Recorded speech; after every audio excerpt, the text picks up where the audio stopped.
خدمت دوستای عزیزم، فدای نگاه زیباتون. مرسی که ما رو حمایت میکنین، مرسی که کانال ما رو حمایت میکنین و امر کرده بودین طریقه استفاده از این دستگاه گلابگیری رو براتون بذاریم و توضیحاتی که میگم انشالله باب میلتون باشه. تا آخر ویدیو با ما باشید و از کانال ما حمایت کنید.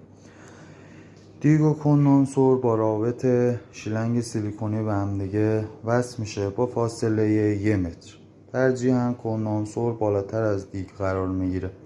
ملاتی که میخواین داخل دیگ بریزین تا زیر دسته باید پر کنین، تا زیر دسته.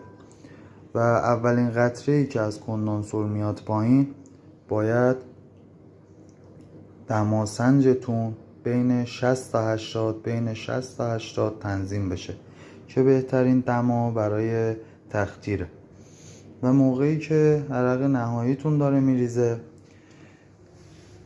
این وسیله مزور منقاریه.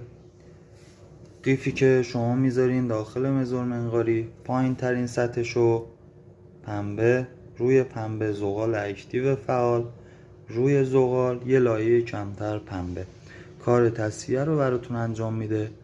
عرق میاد داخل، با الکل سنج از داخل این میتونین تا آخر کار درصد محصولاتتون رو ببینین و خروج نهایی هم از اینجا میشه. ترجیحاً ظرفی که بابت خروج نهایی عرقیجاتتون میذارین شیشه‌ای باشه. فضا و اتاقی که میخواین عرقیجات بگیرین خیلی مهمه دوستان.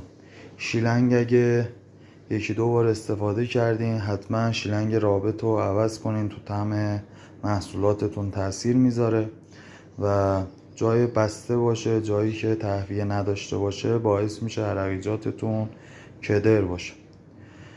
ممنونم از همراهی شما، در خدمتیم.